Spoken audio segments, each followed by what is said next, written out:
Boa noite, meus amigos, minhas amigas, quem for participar da live. Hoje nós vamos fazer uma live muito legal do Histórias do Basquete, falando de NBA, tá? Então, só estou esperando ali o nosso convidado chegar, o Fábio Sobrano, vai contar um pouco como é que ele chegou no basquete e como que ele virou um amante de NBA, né?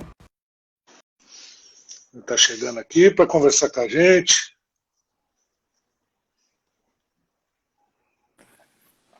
Fabinho! E aí, tudo bem? Beleza, boa noite, beleza? cara. Boa noite, tudo bem? Tá estando direitinho aí? Tá, tudo ótimo. Não, legal, tudo bom. Também, tá tranquilo aqui. E você conseguiu dar um jeito em tudo a criançada? Não, tranquilo. Mais ou menos. Tô no quarto preso lá, mas tá tranquilo. Legal. Fabinho, é Binho, né? É, Binho, pode chamar de Binho. Binho, Todo mundo conhece. por isso Fabinho. Binho, antes de mais nada, muito obrigado pela disponibilidade aí. Eu que agradeço. Vamos ver se o papo rola num astral bom, né? Não, tem tudo pra ser legal. Vamos ver, vamos lá. Fala uma coisa pra mim, cara. Quem é o Fábio Soprano? Então, eu sou Fábio Sobrano, né? Binho, como todo mundo conhece aí. 40 anos, você acertou a idade certinha que você tinha falado pra mim lá. Pai de 2 filhos, casado, pai de 2 filhos, engenheiro, né? Nada a ver com basquete, com coisa assim, engenheiro. Né? Acompanho o basquete desde a década de 90, né? Comecei em 91. Mas como é que o basquete entrou na sua vida? Você chegou a jogar, não? Então, o basquete... Hoje você joga, né? Jogo com os velhos lá do clube. Então, com o pessoal aí de Sorocaba, né? Então, o basquete entrou na minha vida bem de coisa de criança mesmo, né? No começo dos anos 90, 91, eu tinha 12 anos, né? E eu tinha um amigo que a gente é criado como irmão, né? Vamos dizer assim. Vizinho, a mãe dele é a madrinha do meu irmão, a gente é amigo até hoje, né? O Luiz Henrique, ele tá até na live aí, né? Legal. E ele pediu de Dia das Crianças para minha mãe uma tabela de basquete para pôr na casa dele. Né? Você vê, a minha mãe ganhava presente Dia das Crianças com 12 anos de idade, coisa bem de família mesmo. Né? Aí a gente começou a brincar. Eu lembro de assistir alguma coisa na Band, já assim. E daí, em 92, no ano seguinte, entrou um menino na escola que a gente estudava que era apaixonado. E daí tudo isso culminou com o All-Star Game lá, aquele All-Star Game que o Magic Johnson estava com HIV já e jogou e acabou com a partida, jogou super bem. E daí virou a paixão e tá até hoje, quase 30 anos, né, nisso. Então, foi daí, então, qual é a sua profissão? O que você faz na vida? Então, eu sou engenheiro civil. Engenheiro, você falou, é verdade, desculpa. Sou engenheiro civil e basquete é paixão. Você perguntou se eu joguei categoria de base bem pouco, né, porque quando eu tinha as escolas aqui, eu sempre ia para outra escola, acabava nunca dando certo, e eu acabei jogando um ano de categoria de base direitinho, joguei um ano na cidade vizinha aqui, Votorantim. Mas então... aí entrei na faculdade, aí fiquei só na faculdade, fiquei 9 anos em São Paulo, né, e depois voltei para cá, para Sorocaba, então, assim, só como recreação, e hoje eu tenho um projeto de basquete, né. A gente tem um projeto de basquete na cidade. Fala mais disso, que legal. Temos um projeto de basquete de categoria de base, a gente tem escolinha, junto com o Clube de Campo, uma parceria. Temos escolinha, sub-15 e sub-17, desde 2013. E eu ajudo, eu sou o cara que administra o projeto, né? Você é o mantenedor. Tipo de um mantenedor, o que corre atrás de tudo. O esporte no Brasil é complicado, né? Então... a gente vai indo, né? Tentando fazer o que dá. Maravilha. Então a geração que te inspirou foi a geração dos anos... Na verdade, você falou do Magic.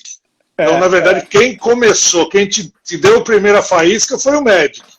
E aí, que foi o final dos anos 80, certo? Então, eu sou apaixonado, assim, para mim, eu sou o auge da NBA, assim, essa geração dos anos 80 e anos 90, né? Magic, Bird, depois Jordan... Tanto que eu tô de Jordan hoje, né? Jordan aqui hoje, então... A primeira camiseta que eu tive de basquete, né? Ela até tá bem surradinha aqui por causa disso mesmo. 94 eu comprei ela. Então, cara, é muito... Assim, muita paixão.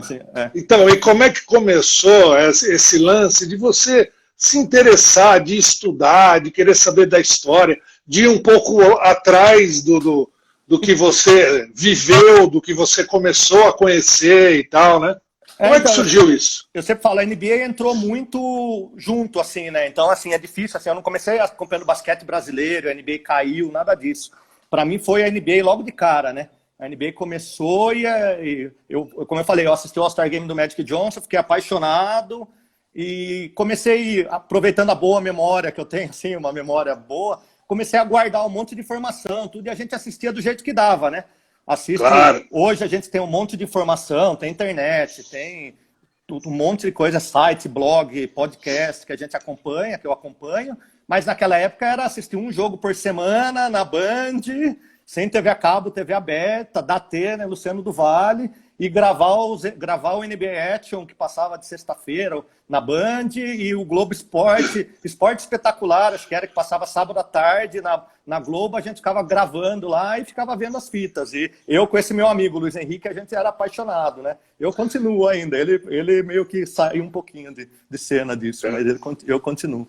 Maravilha, cara. Então, eu vou até antes da gente continuar, eu vou falar, aí, galera, já que ele sabe tudo aí, que tá todo mundo falando que ele sabe tudo, manda a pergunta aí, vamos ver se ele responde. Tá? Estamos abertos aí, vamos tentar tudo de memória, de vez em quando, vamos ver se como eu sou um pouco mais velho que você, na minha geração, cara, era fita cassete. Então, não tinha nada, era só fita cassete, entendeu? Alguém aparecia com alguma fita de final, ou era fita do Jordan, ou era, entendeu? Não tinha isso, né? Eu peguei o começo da geração dos anos 80, a gente teve os anos 70, né? Sim. Que foi aonde a NBA deu o boom, né, dos anos 70 para os anos 80, onde foi criada a ESPN, que foi o primeiro canal de esportes e tal, não sei o quê. Então, esse período dos anos 80 aí, era uma briga ferrenha entre Magic e Celtics, né? Eles acabaram dando sorte, né? A NBA, eu sempre falo, a NBA, logicamente, tem todo o profissionalismo, essas coisas, mas eles deram sorte de uma rivalidade que veio da universidade, né? Eles fizeram a final universitária em 79, o Magic e o Bird, né? E daí eles acabaram, o Bird já tinha sido draftado, mas não tinha ido, naquela época o draft era um pouco diferente, e daí o Magic acabou sendo draftado, e um foi pro Lakers e um foi pro Celtics, e daí os dois times, que era a rivalidade maior que tinha no basquete dos anos 60, 50, 60, 70, surgiu novamente, né? Além disso, também tinha o lado do time dos negros, né? Porque o Boston era um time muito racista ainda, era muito, isso ainda era muito fechado, né? Então vamos no branco, né? Então e aconteceu isso mesmo. Eles tinham, o Bird era o símbolo dos brancos, o Magic era o símbolo dos negros ali, tinha toda essa parte, né? Boston, por ser essa cidade, né? Eles tiveram, apesar de um dos maiores ídolos ter sido o Bill Russell, o Bill Russell teve problema a vida inteira em Boston, lá, durante a carreira. Bill Russell, para mim, é o maior, depois do Michael Jordan, o Bill Russell é o maior jogador de basquete da história. Ele é o grande, ele é o maior vencedor, de fato, do basquete, assim, né? Então, a gente que acompanhou pouco, né, mas ele tá entre os grandes ali, no meu patamarzinho que eu faço, ele tá na lista ali dos primeiros, sim. E aí, depois, no final dessa década aí, a gente teve o Detroit, né? O Lakers e o Celtics... Os Bad Boys. No começo, eles dividiram, exceção do Philadelphia, que teve ali um breve ano que eles ganharam ali, mas eles praticamente dividiram os títulos aí, né? O Lakers começou um pouquinho, porque era um time um pouquinho melhor, né?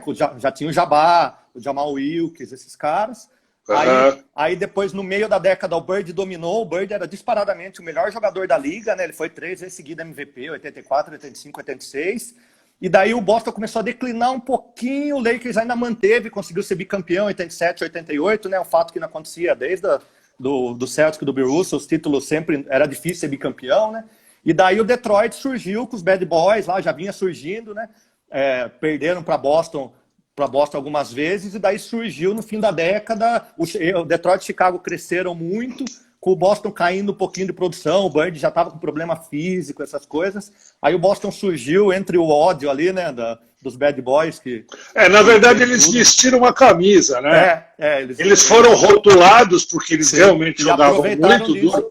O que o Bill Laimbeer e aquele Rick Mahorn batiam era uma coisa descomunal. A NBA o estilo de jogo era mais dentro do garrafão, era um jogo mais físico mesmo, né? Tudo, né? Tinha menos arremesso de 3, a bola de 3 na NBA é antes da FIBA, a bola de 3 na NBA é 80. Então, assim, eles estavam aprendendo ainda a usar a bola de 3, né? O Bird mesmo, se você pegar as estatísticas dele, apesar de ter um aproveitamento excelente, ele é um cara que chutou pouco, né? Chutou pouco de 3. Então, é assim, eles não tinham esse costume de arremesso, né? Tinham menos posse de bolas por jogo, então tinha tudo isso.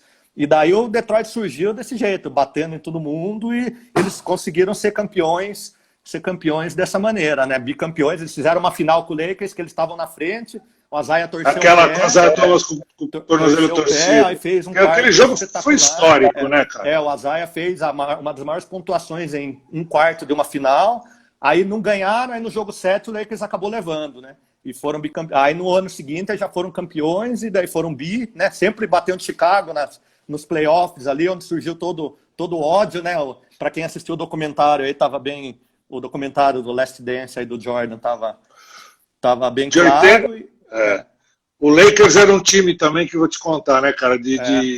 Foram 11 finais num período de 12 anos, né? Eles fizeram. Alguma coisa assim. Na década de 80 eles não fizeram a final 2 vezes só, que foi o Houston, que foi as 2 contra o Boston, né? 81 e 86. Isso aí. Estavam todas as finais. Até 90, aí 90 foi o Portland, 91 foi o Lakers, que foi a última do Magic com o Jordan, né? Que foi a primeira do Jordan, né? Magic, para mim, é o meu ídolo. Eu sou armador, né? Tenho 1,70 m, né? Sou um anão, né? Pro basquete. E daí a gente acaba, assim, para mim o Lakers é muito fruto dele, né? Assim, o Magic, para mim, é um armador exemplo, sabe? Assim, talvez uma das únicas unanimidades que tem na NBA, que para mim o maior armador foi ele, né? Então, assim, ele fazia os jogadores muito melhores ao redor, né? Então, por isso que ele perseverou. O Jabá teve uma carreira longa para mim, justamente por causa do Magic, né? Porque ele conseguiu... Sim, sem dúvida, sem sombra de dúvida. Que conseguiu dar longevidade pro Jabá, né?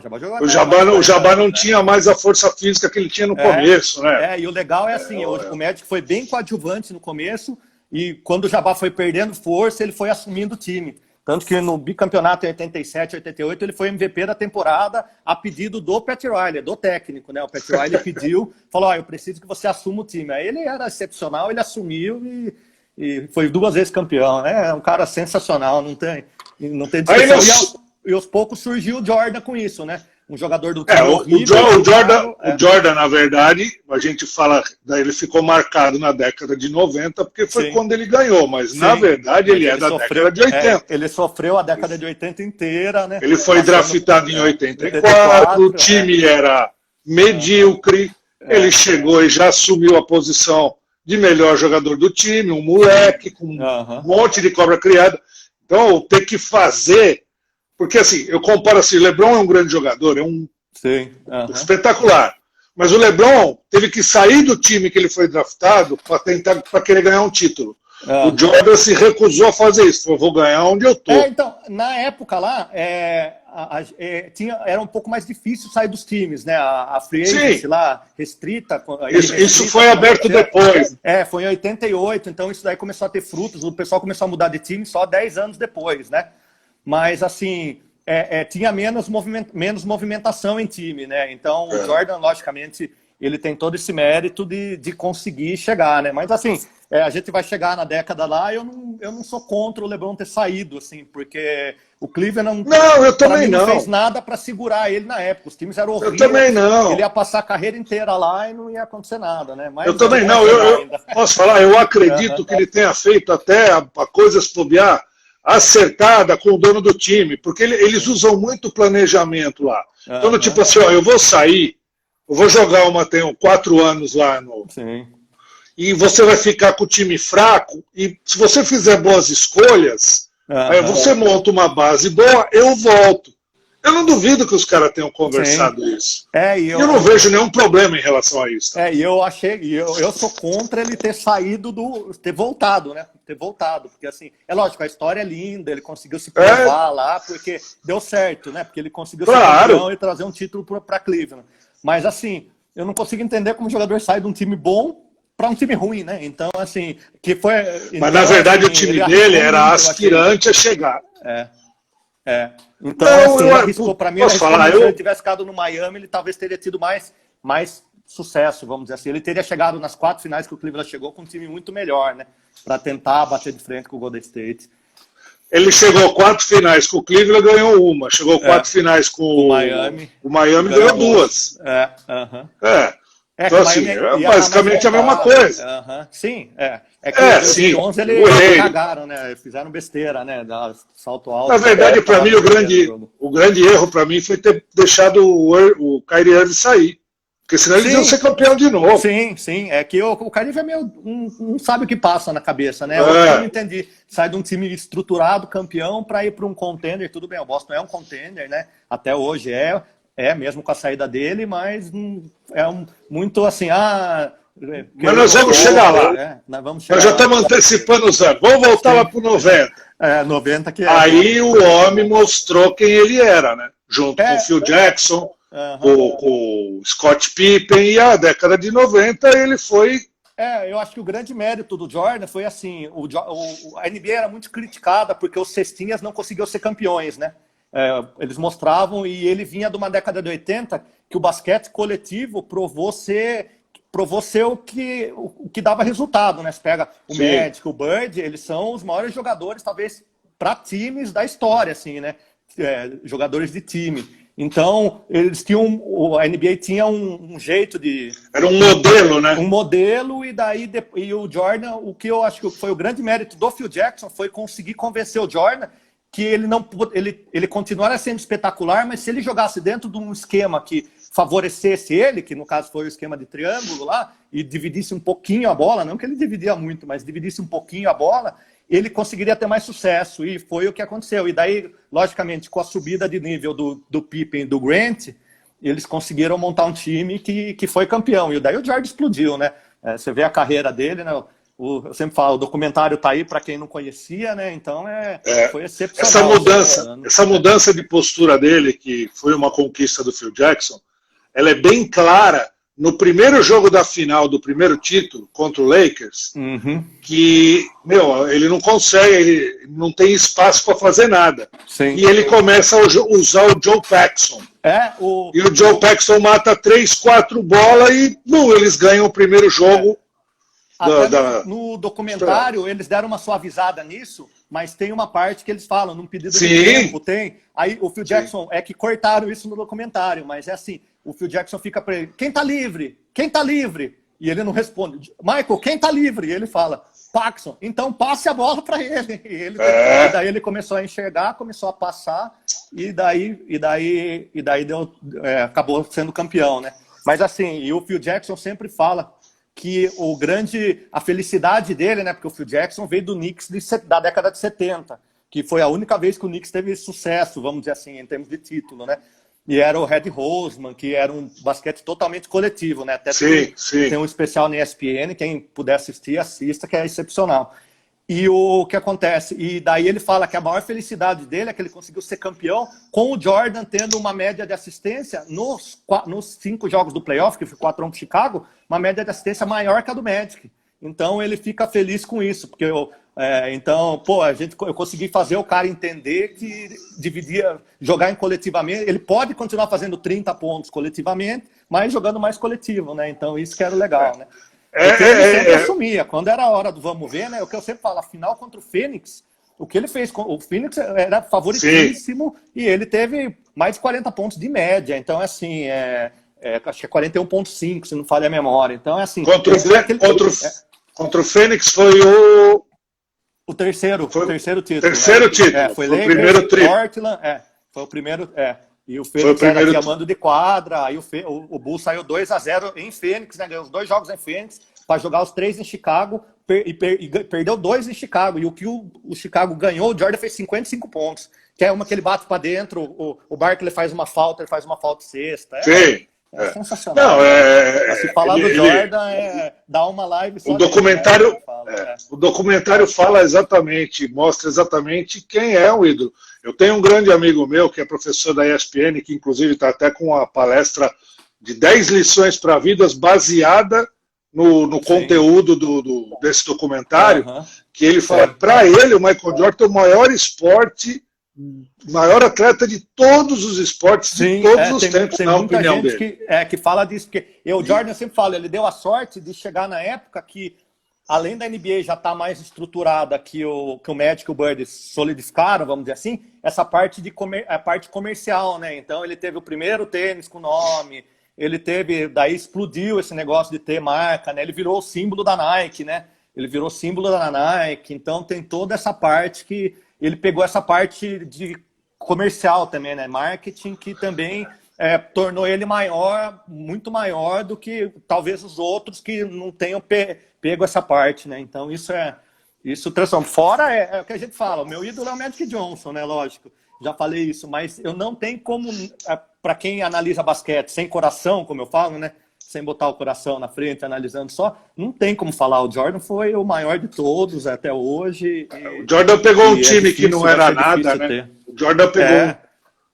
Jordan pegou um time que não era nada, que não ganhava nada, que era uma chacota da liga, e transformou numa das 5 maiores franquias da NBA. E tanto ver que então, depois assim, que ele saiu, o Chicago voltou a ser nada também. Você vê, eles desmontaram o time. Mas os ginásios continuam cheios.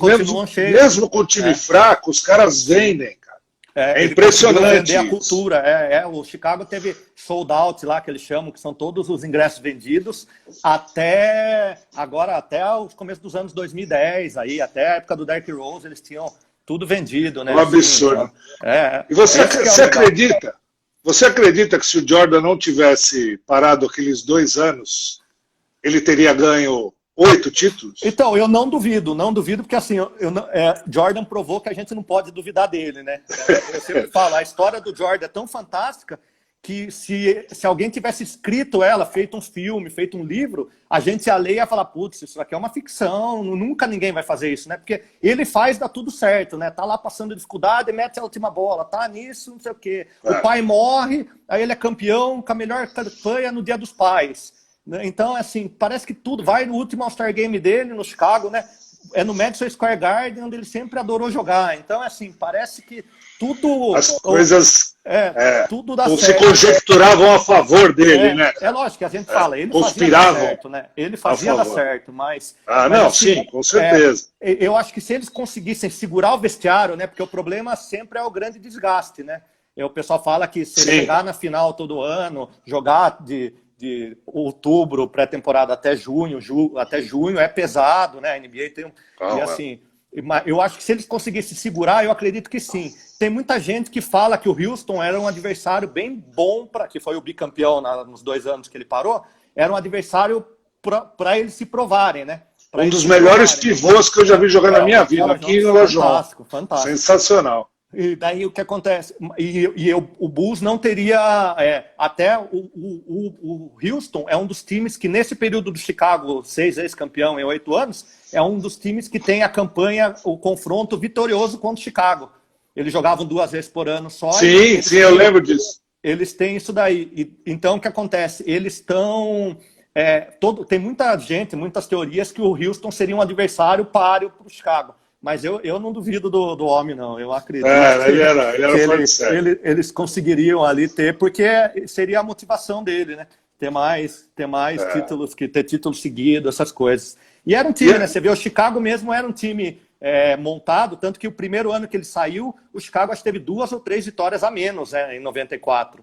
Então, assim, eles chegaram até a final da conferência contra o Knicks. Então, assim, não era um time ainda bem estruturadinho, né? Então, isso que era sensacional. Um outro fator que eu acho muito legal também, mostra como que às vezes o sistema é igual de se jogar, mas a mentalidade de execução ela é diferente e ela muda de ritmo. Então, por exemplo, o Chicago Bulls, dos 3 primeiros títulos, era um time que não era um time de muita movimentação. Era um time que jogava 60%, 70% do jogo todo nas costas do Jordan. Quando os outros 3 títulos, quando o Chicago passou a ter o Rodman, não era diferente. Porém, você tinha um cara contratado, que foi um tiro, que você não sabia o que podia acontecer, que esse cara proporcionava para o Jordan e para o Pippen 30% a mais de possibilidade de arremesso do que antes. Sim. Isso é um número muito louco, né? Porque assim, o que o cara recuperava de bola, ó, pode arremessar que se 6 errar eu pego. Quem não quer um cara desse? Eu ia falar justamente isso. A gente que joga até hoje aí, com basquete de velho, aí, que a gente chama, né? Esse é um cara que todo mundo quer pro time. Caras que jogam pro time, né? Que carregam piano. Ontem eu botei, coincidentemente, eu botei no grupo, aqui nos grupos que a gente tem de basquete, dos meninos, tudo, da RBS que eu falei. Saiu uma tirinha do Rodman em algum lugar, eu gravei e mandei. Ele não teve nenhum jogo de mais de 20 pontos pelo Chicago e teve, parece que, 36 jogos com mais de 20 rebotes. Então você fala, pô, é tudo que você quer, né? Você tá arremessando. Lógico, e tem um cara brigando por você lá, né? E o americano valoriza muito isso, né? Do papel no time, essas coisas, né? Você vê os jogadores os role players que eles chamam, isso é fantástico. Isso vem muito do basquete universitário, né? Sim, que é o basquete tradicional mesmo, colaborativo o tempo inteiro, né? É que na NBA, como é um show, você tem as estrelas. Então, assim, por isso que a temporada regular é uma, né? E os playoffs são outro, né, cara? O pessoal sempre fala, o basquete universitário é o basquete dos técnicos, né? O técnico faz o sistema, faz tudo. E a NBA é o basquete dos jogadores, né?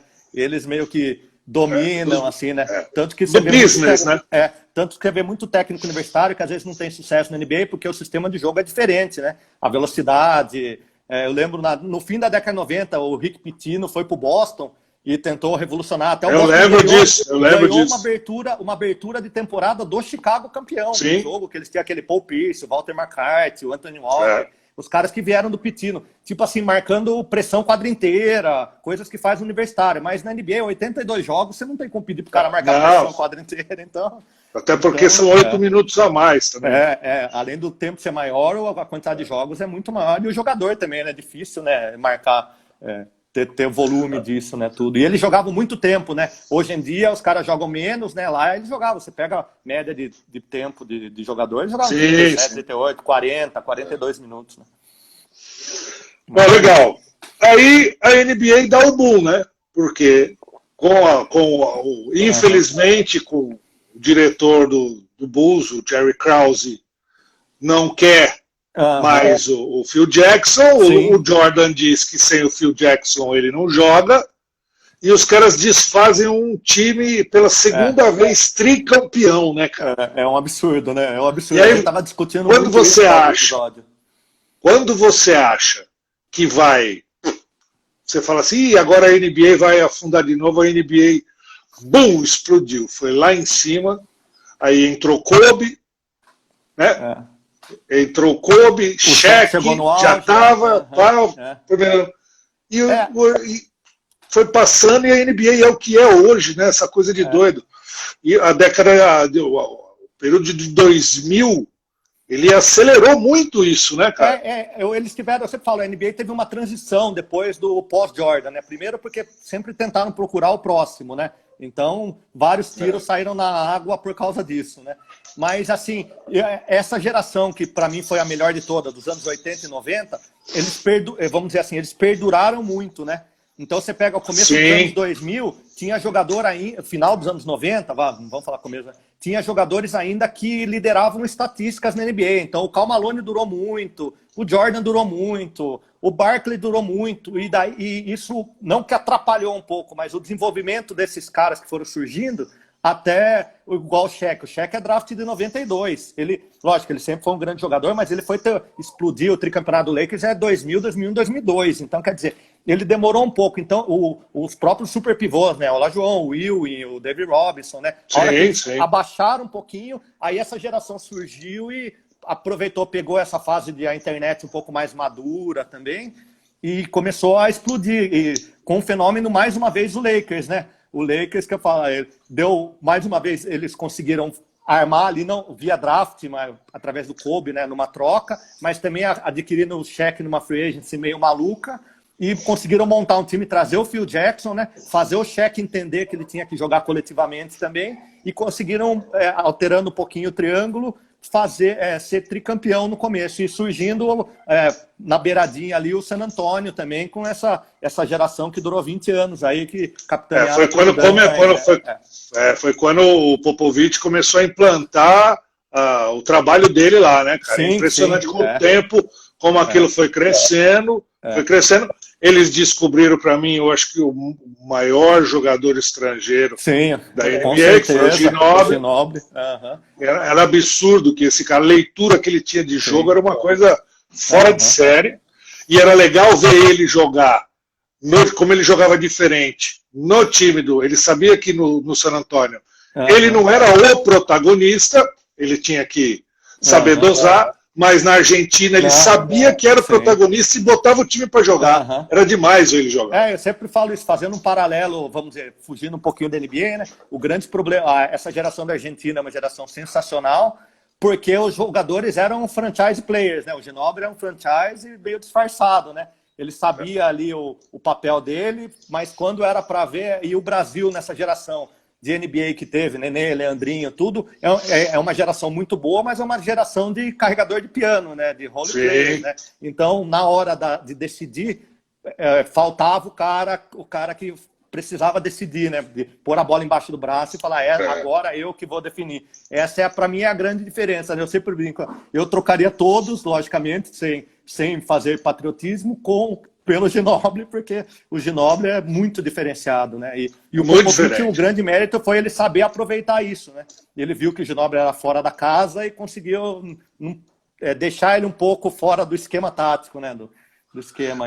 Ele devia ser um cara muito bom de grupo, cara. Sim. Com certeza. Um argentino bom de grupo é difícil, mas devia ser bom. Deve ser.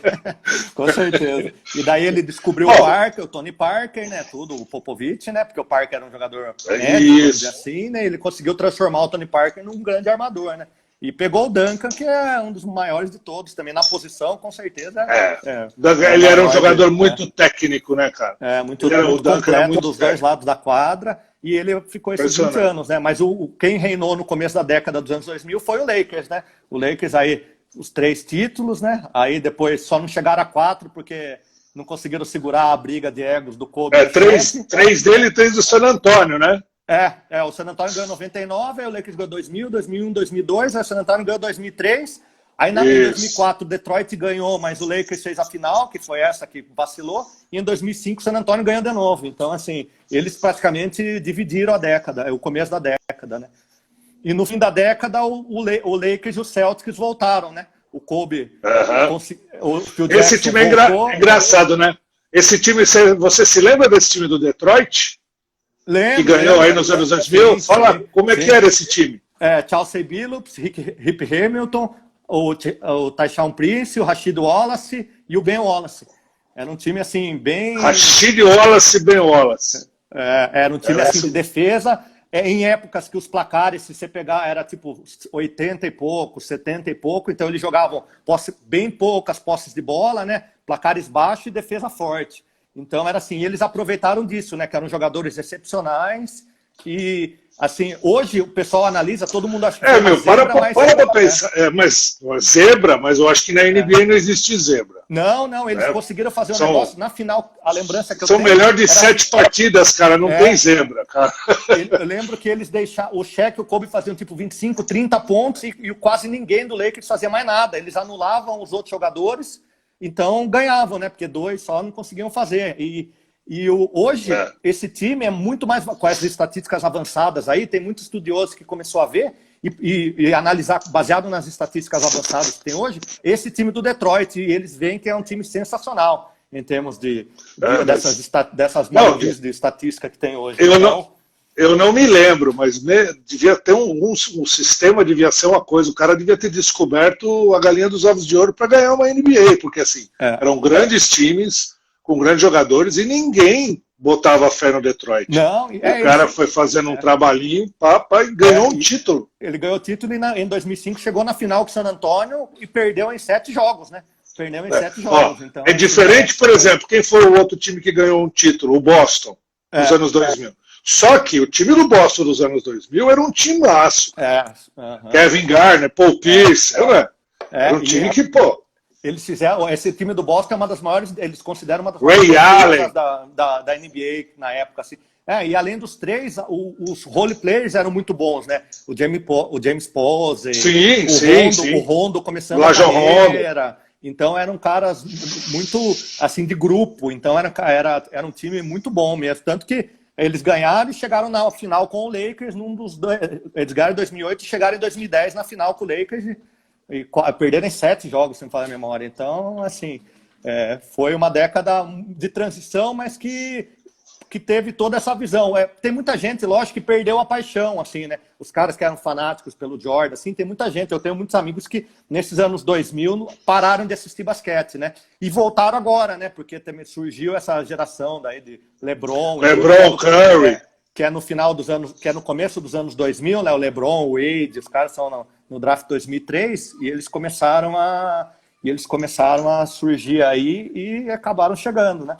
Quando é que o Ginobili chegou no San Antonio? O Ginobili é 2003, 2000. Então, quando ele chegou, ele chegou no ano que o San Antonio ganhou o segundo título, né? Eu vou checar direitinho aqui, mas é por aí. Não, mas beleza. E aí foi a partir daí que a NBA, a partir dele, que ele chegou e ganhou 3 títulos, né? Em 4 anos. Eles ganharam 5, de 99 a 2014, eles ganharam 5, né? Ganharam 99. Sim. Aí ganharam, mas eles ganharam 3, 5 e 7, né? Nos anos 2000. Ganharam 3, 5 e 7, é isso mesmo. Então acho que o Ginobili foi o principal fator da globalização da NBA. Então, a NBA já vinha, a NBA sempre teve jogadores estrangeiros desde o fim da década de 80, né? Você pega o Divac, o Petrovic, o Detlef Schrempf, lá o alemão, do Seattle. Jogou no Seattle e depois jogou no Indiana e depois no Seattle, né? Mas sempre, nunca foram, mas eles eram muito xenófobos, vamos dizer assim, né? Eles tinham pouco espaço, né, na NBA. Você sim. Na NBA, e a carreira dele no Portland. Tony Kukoc. E daí, nos anos 90, isso começou a melhorar, globalizou no fim fim da década de 90, com a chegada do Yao Ming, NBA na China, internet, essas coisas, e daí depois explodiu, deu sorte de explodir e os estrangeiros começaram a chegar, ele, o Dirk Nowitzki, o Tony Parker. Começou a vir gente boa, né? Começou a vir gente boa. Tão boa quanto antes, mas agora com espaço para jogar, né? Porque o grande problema que eu sempre falo, o Petrovic é um absurdo, um cara como jogava na Europa, né? Não ter tido um espaço num Portland que poderia ter aproveitado dele isso, né? O Ginobili é isso mesmo, é a primeira temporada 2002-2003. Ele chegou e foi campeão. Foi isso mesmo. Ele chegou, eu lembro direitinho, era para ele ter entrado uns 2 anos antes, mas ele não quis ir pro draft. Ele não quis ir, ficou lá na Europa, porque ele achava que ele não era preparado para a NBA. Aí ele jogou o Mundial em 2002, que a Argentina foi vice-campeã, perdendo para a Iugoslávia, que era todo aquele grupo, menos a Sérvia, menos a Croácia, e perdeu num jogo totalmente polêmico, que eles estavam ganhando, teve erro de arbitragem, foi para a prorrogação e eles perderam. E daí ele foi para a NBA logo em seguida. E aí, em 2009, quem foi campeão? 2009 foi o Lakers. Aí foi o Lakers, né? Foi o Lakers. Fizeram a final Boston e Lakers. Aí o Boston ganhou, aí o Lakers foi bicampeão de novo naquele time do Kobe, do Paul Gasol, Lamar Odom, Andrew Bynum. Que foi essa chegada. E que tem uma troca super polêmica, né? Como o Lakers conseguiu montar esse time, né? Que foi a troca do Paul Gasol, que era do Memphis, por ninguém, né? Na época, o Mark Gasol, que foi da troca, que hoje em dia é sensacional, ele nem na NBA tinha pisado e o Lakers mandou quase ninguém e ficou o Paul Gasol, né? É até uma polêmica. Se procurar na internet, tem vários. O Popovich... mas ele correspondeu. Correspondeu, jogou muito. Jogou muito. Deu um suporte o Kobe, que foi sensacional. E o Kobe amadureceu, né? O Kobe amadureceu, né? Ele teve toda essa parte de moleque dele, de ser isso, fritar o Phil Jackson nos primeiros anos, brigar, o cheque ser trocado por causa dele. Aí ele teve talvez o auge dele no meio da década, que ele teve números sensacionais, a partida de 81 pontos, 35 pontos de média, onde ele não chegou a lugar nenhum. E como o Jordan, ele percebeu que ele também teria que dividir, ser menos espetacular para poder ser campeão de novo. Então essa maturação do Kobe é muito legal. Eu acho muito legal ao longo da década aí que deu. Mas isso mostra bem, né? Todos os grandes jogadores. Você mostra bem isso, que eles vão entendendo o que é a NBA. Porque vamos parar para pensar, cara. Os caras falam, os caras ganham muito dinheiro. Ganham muito dinheiro, mas futebol está reclamando que tem muito jogo, precisa diminuir o número de jogos. Os caras jogam 82 jogos em 150 dias, aproximadamente. Com treino, num país de dimensões continentais. Então, pô... Eles falam justamente isso, que o mais cansativo são as viagens, né? Igual o cara faz back-to-back, que chama, joga em dias consecutivos.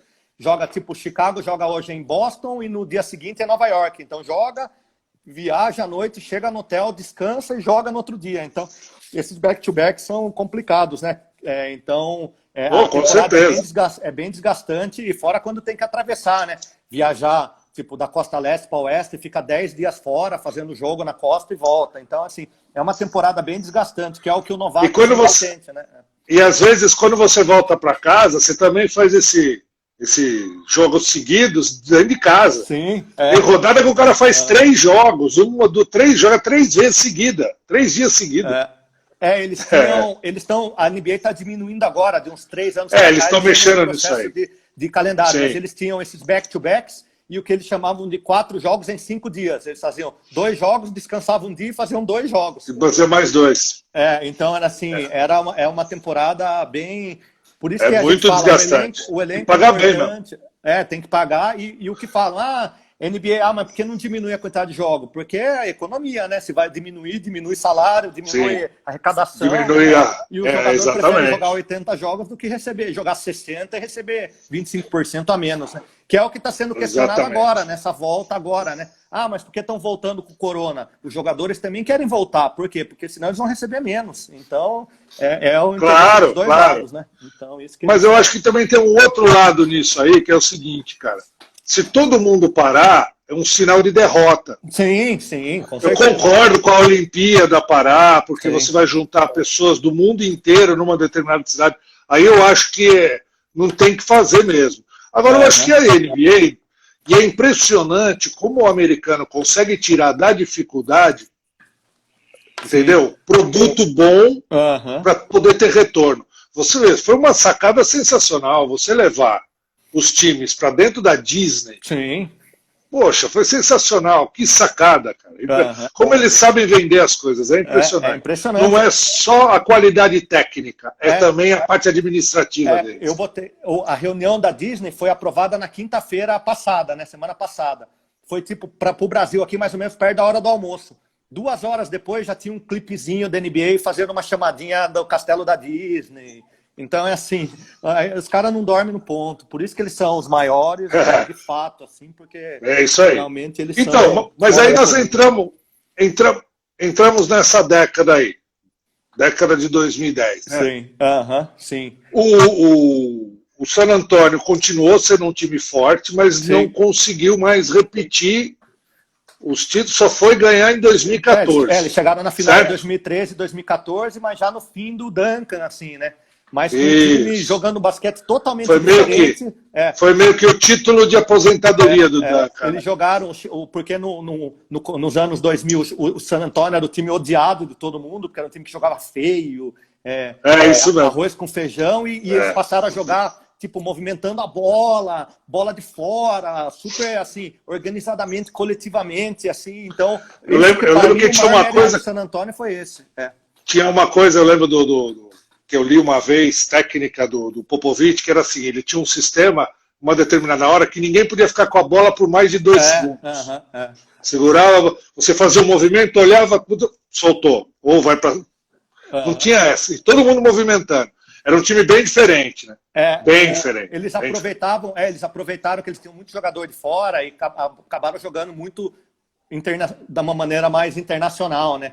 Menos aquele negócio do americano, garrafão e contra-ataque, mais perímetro, movimentação de bola. O San Antonio joga, para quem gosta de tática, né? Jogava muito em flex offense, que chama, né? Que é a tática, inclusive, da Argentina. Então, eles jogam bem essa movimentação, que é essa movimentação de bola, movimentação de jogadores aí. Para mim, o grande mérito do San Antonio foi esse. Eles conseguiram evoluir e ainda se manterem por um bom tempo, né? Lógico que o Duncan deu todo o suporte para isso, o Duncan, o Ginóbili e o Parker, que também tiveram longevidade, né? Nós não podemos esquecer, o Ginóbili jogou até 40 anos, acho que 40 anos na NBA, então, quer dizer, é um cara Assim, o Parker jogou até outro dia, que também já estava velho, o Duncan jogou até 39, então eles conseguiram manter, mas dessa década que a gente está, né, acabando ou começando a outra, a gente nunca sabe, né, depende do matemático que fala. Para mim, a grande revolução é esse negócio da estatística avançada, né, o pessoal fala, mas a bola de 3, o Golden State inventou, não sei o quê. Na verdade, o Golden State foi a consequência desse estudo que eles fizeram, né? De começar a valorar os arremessos. O arremesso de 3 aqui tem um valor disso, baseado na porcentagem tal, essa revolução estatística. E daí culminou que o Steve Kerr conseguiu montar um time sensacional, com um cara sensacional que joga exatamente baseado numa filosofia que ele viveu. Sim. Ele adaptou essa filosofia para ele, com as peças que ele tinha, né, cara? Com o estilo de jogar dele. É muito legal isso. O cara criou um sistema dele. Eu costumo dizer o seguinte, não existe, criou um sistema. Não, cara, não existe. É tudo a mesma coisa. O que se fez foi repaginar. Você repaginou, você deu mais velocidade, deu mais movimento, é isso. A gente estava discutindo isso outro dia, até eu dei uma palhinha na outra live que eu fiz com o Randall.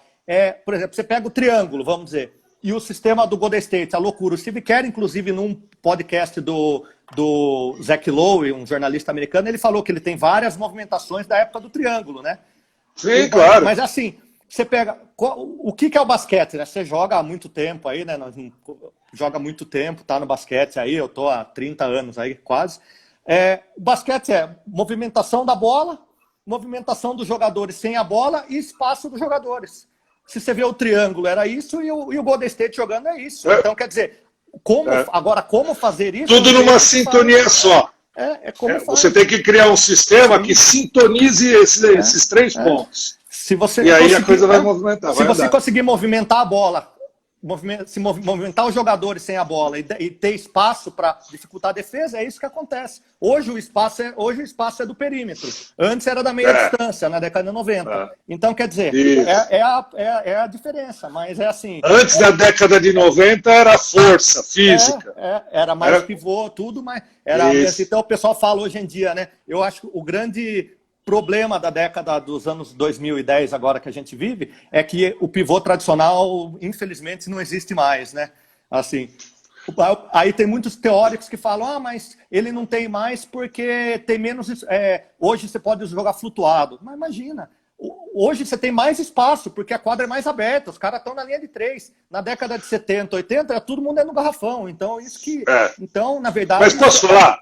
Eu acho que daqui a pouco aparece... Porque como o sistema americano, ele se alimenta, ele massifica o esporte de uma maneira que você acaba tirando uma qualidade e muitas vezes nessa qualidade vem o extraterrestre, o gênio. Sim, entendeu? Porque você massificou. Então, outro dia eu estava vendo um treino de habilidade daquele Taco Fall, que o Boston pegou 2,26, se eu não me engano. Ele bate bola, parece um cara de 1,80 m. Eles treinam. Então daqui a pouco vai chegar um cara desse, um Shaquille O'Neal de novo, pesando 140 quilos, se movimentando que nem uma criança. Para mim é exatamente isso, é a falta de jogador na posição.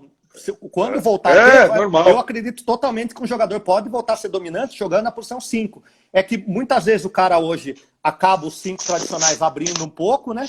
E eles querem jogar, todo mundo quer, igual o Embiid, eu sempre falo o Embiid. O Embiid, embaixo da cesta, ele é imarcável. Mas ele recebe a bola, para mim, quem sou eu para julgar o Brett Brown, né? Do técnico do Philadelphia, que foi auxiliar Popovich. Mas ele recebe a bola muito longe da cesta.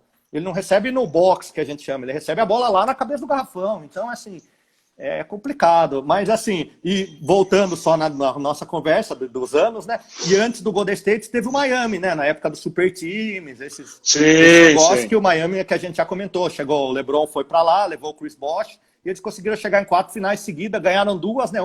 As 2 que perderam foi para o San Antonio, que era um time melhor, e o Dallas, eles acabaram entrando com muito salto alto e acabaram perdendo, né?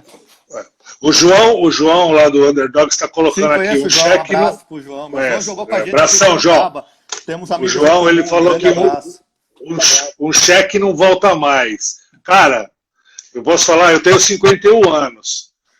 Quem viu o Bill Russell jogar, fala que depois que viu ele, não ia aparecer mais. O Wilt Chamberlain não ia aparecer mais.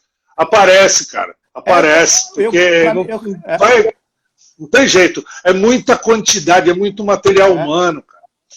Eu sempre falo, o Chicago, o Shaq, o grande mérito dele é que ele conseguiu usar a força e a velocidade que ele tinha, né? A seu favor, ele era muito ágil para a força do tamanho dele. Quantos jogadores tiveram do tamanho e do peso dele que não conseguiram fazer isso, né? Você pega o Embiid é do tamanho do Shaq. Então, quer dizer, por que ele não faz isso? Porque ele não tem o mérito. Eu falo, o grande mérito do Shaq foi isso. Ele conseguir entender que ele, usando a potência que ele tinha, vamos dizer assim, ele conseguiria ser um jogador imarcável. E ele foi, né? Então... Sim. A gente estava falando das especializações de posições, né? Não tem mais pivô como antigamente.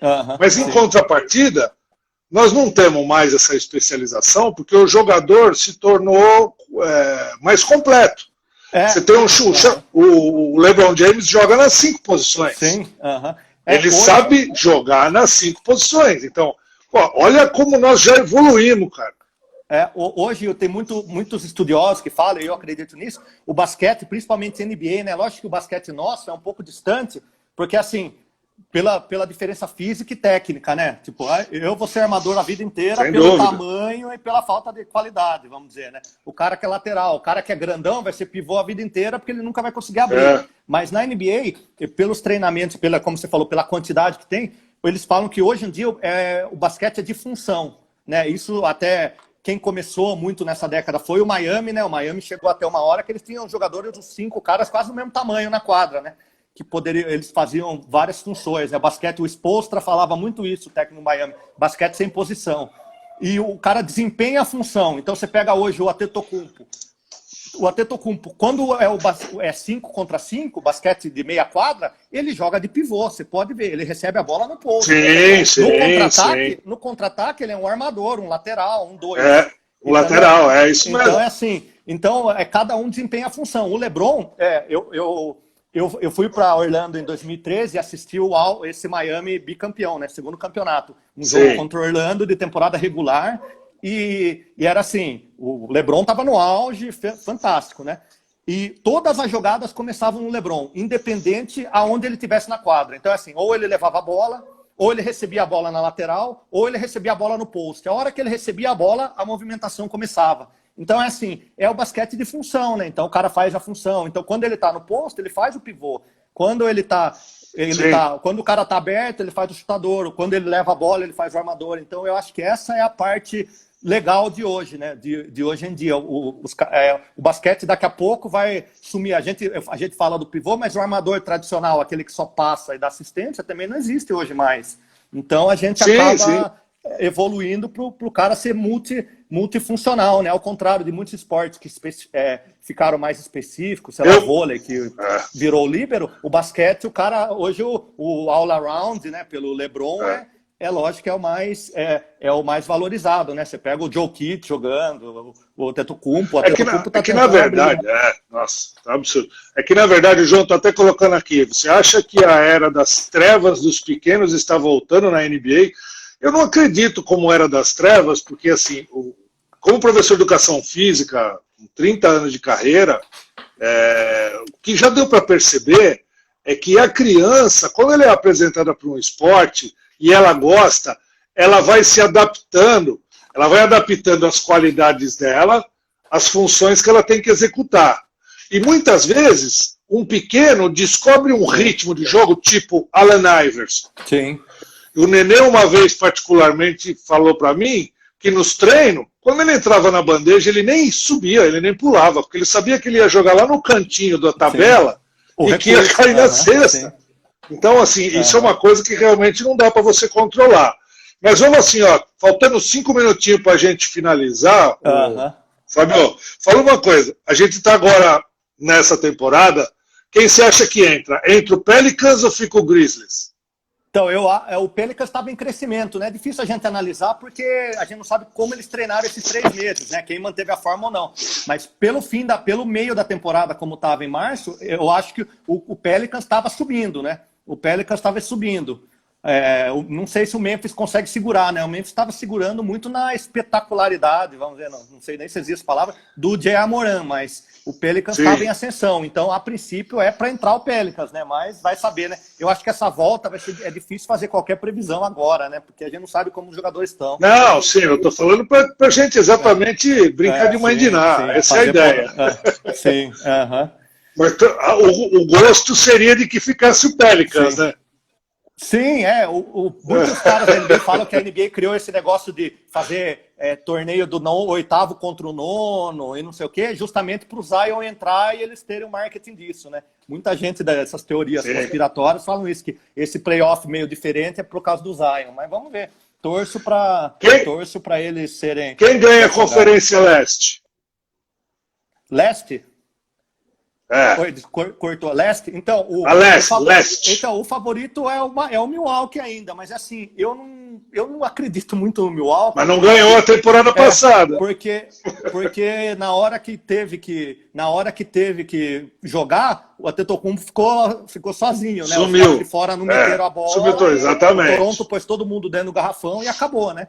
Então, assim, tudo é para ser o Milwaukee, mas assim, eu não descarto o Boston, né? Porque o Boston tem um time, apesar que o Kemba vai ter que jogar muito aí, mas o leste, para mim, deve ficar... Eu acredito que, se eu fosse chutar, eu ia chutar Boston. Eu chutaria Boston. Assim, adoraria ter uma final Lakers e Celtics de novo. Mas vamos... E no Oeste? Então, o Oeste, eu acho... Qual Los Angeles vai ganhar? Para ficar mais fácil. A final da conferência era entre Lakers e Clippers. Mas eu também acho, não vai ter como. Eu não acredito no Houston, então, assim, vamos ver se vai ser. Eu espero que o Lakers vá, assim, né? Eu não torço para ninguém, mas, assim, eu gostaria de ver que o LeBron, gosto muito do LeBron, gostaria de ver o LeBron ser campeão, tentar ser campeão de novo, assim, né? E, sei lá, se o Kawhi for campeão pelo Toronto e pelo... Kawhi é um baita jogador, cara. Se ele for campeão pelo Toronto e pelo Clippers, tem que fazer uma estátua para ele, porque ninguém nunca imaginava que o Toronto fosse campeão da NBA e nunca ninguém vai imaginar que o Clippers vai ser campeão. Então, assim, é muito fora da curva se acontecer, né? Então, é bem isso mesmo, é bem isso. Fabinho, para a gente finalizar, monta o seu time da NBA aí, da história. Da história? Então, para mim... o 5. O 5 sem coração, tá? Que eu falo. Cada posição, se quiser botar o 1 na posição 5, fica por sua conta. Analisando o basquete friamente, sem coração. Só técnico, Magic Johnson, Jordan, LeBron, Tim Duncan e o Kareem Abdul-Jabbar. Tá? Sem mudar ninguém de posição. Tá. E se mudar de posição, você mudaria o time? Eu tiraria o Duncan e colocaria o Bird. Aí jogaria Magic, Jordan, Bird, LeBron e o Kareem. Essa era a troca que eu faria. A minha é bem parecida com a sua. Também. Magic, Jordan, Bird, LeBron de 4 e Bill Russell de 5. Então, aí o pivô é ali que fica, mas é muito... Entendeu? Porque assim... Eu não vi jogar, não vi o Will Chamberlain jogar, não vi. Sim. Lógico que eram caras tecnicamente, porque desenvolveu-se muito treinamento, né? A habilidade do ser humano no basquete aumentou muito daquela época para hoje. Mas, cara, esses caras deviam ter uma leitura de jogo, você sabe, assim, como profissional da modalidade, devem ter sido excepcionais. Cara. Não, com certeza. Não, eles estão. O Bill Russell está no banco ali, estaria junto com o Kobe, com o Bill Russell, o próprio Chamberlain. Tem um banco ali que estaria bem representado também. Nem vamos falar do banco. Uma pergunta legal. Você gostou dessa mudança do... nós temos 1 minuto para finalizar, rapidinho. Você gostou da mudança que teve no All-Star? Então, ela foi muito válida, porque eu assistindo 30 anos de All-Star, já estava enjoado, né? Tanto que eu não assisti o All-Star. E não tinha mais competição, né, cara? Porque teve uma certa competição, então eu achei que foi válida. Vamos ver se os outros anos vai culminar para ter competição, né? Porque foi legal porque o jogo foi no pau, mas assim, vamos ver. Esse último, exatamente. Pode ser que os próximos 5 não aconteça isso, mas assim, eu achei que foi uma mudança válida, né? Apesar de ser meio old school, gostar das coisas meio tradicionais, eu achei que foi uma mudança válida. Mas assim... Parece que deu resultado, né? Ela parece que deu resultado. Foi um jogo bem legal, assim. Fabinho, queria te agradecer, muito obrigado pela disponibilidade. O papo foi muito bom aí, ó, tá vendo? Estamos terminando já 1 hora de live. Obrigado mesmo, viu, meu irmão? Obrigado, estamos à disposição para quando você precisar de mais. Aí, quando quiser, o convite está sempre à disposição aí. Para a gente falar mais específica de alguma época, alguma coisa assim. Não, vamos sim, a gente vai marcando. Galera, obrigado, espero que vocês tenham gostado. Terça-feira eu vou fazer uma live com um alemão que vive no Brasil, que é apaixonado por basquete. Espero vocês aí também, quem quiser